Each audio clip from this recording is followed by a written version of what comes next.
പുതിയൊരു വീഡിയോയിലേക്ക് സ്വാഗതം. അടുത്തൊരു വാർത്ത സ്പാനിഷ് സൂപ്പർ താരമായിട്ടുള്ള ഫെറാൻ ടോറസുമായി ബന്ധപ്പെട്ട ഒരു അപ്ഡേറ്റ് ആണ്. FC ബാഴ്സലോണയ്ക്ക് വേണ്ടി മികച്ച പ്രകടനം കാഴ്ചവെച്ച താരമായിരുന്നു ഫെറാൻ ടോറസ്. അങ്ങനെ ഇപ്പോൾ Ferran Torres FC Barcelona club വിട്ടേക്കുമെന്നുള്ള കാര്യം ഏതാണ്ട് ഉറപ്പായിട്ടുണ്ട്. ഫെറാൻ ടോറസിനെ PSG സ്വന്തമാക്കിയേക്കുമെന്നുള്ള വാർത്തകളാണ് ഇപ്പോൾ പുറത്തു വരുന്നത്. മാത്രമല്ല താരത്തിനായാലും PSG പോകാൻ തന്നെയാണ് താല്പര്യമുള്ളത്. ഫെറാൻ ടോറസ് നിലവിൽ PSG ടേംസ് ഒക്കെ എഗ്രി ചെയ്തിട്ടുണ്ട്. ലോങ് ടൈം കോൺട്രാക്റ്റിൽ PSG ചേരാനുള്ള തങ്ങളുടെ തീരുമാനത്തെക്കുറിച്ച് ഫെറാൻ ടോറസും അദ്ദേഹത്തിൻ്റെ ഏജന്റും ബാഴ്സലോണയെ അറിയിച്ചിട്ടുണ്ട്. ട്രാൻസ്ഫർ ഫീസിനെ കുറിച്ച് ബാഴ്സലോണയിൽ PSG ചർച്ചകൾ നടത്തും. Ferran Torres PSG personal terms ഒക്കെ എഗ്രി ചെയ്ത വിവരം ബാഴ്സലോണയുമായി PSG സംസാരിച്ചിട്ടുണ്ട്. കോൺട്രാക്റ്റ് എല്ലാം തയ്യാറാണ്. ഫെറാൻ ടോറസിനായാലും PSG പോകാനാണ് താല്പര്യമുള്ളത്.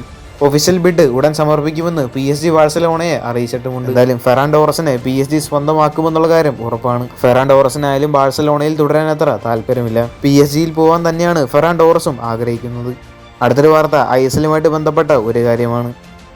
കഴിഞ്ഞ സീസണിൽ ഫാൻ കോഡിൽ ഏറ്റവും കൂടുതൽ മത്സരങ്ങൾ കണ്ടത് ഏത് ടീമിൻ്റെ ആരാധകരാണ് എന്നുള്ള ഒരു ലിസ്റ്റ് ഫാൻ കോഡ് കഴിഞ്ഞ ദിവസം പുറത്തുവിട്ടിട്ടുണ്ട്.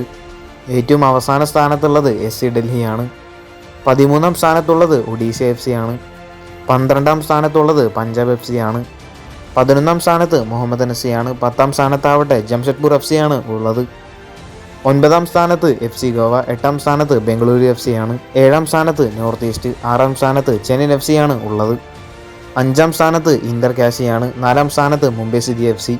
3ാം സ്ഥാനത്ത് ഈസ്റ്റ് ബംഗാളാണ്. 2ാം സ്ഥാനത്താണ് ഇപ്പോൾ കേരള ബ്ലാസ്റ്റേഴ്സ് ഉള്ളത്. 1ാം സ്ഥാനത്തുള്ളത് മോഹൻ ബഗാൻ സൂപ്പർ ജയൻസ് ആണ്.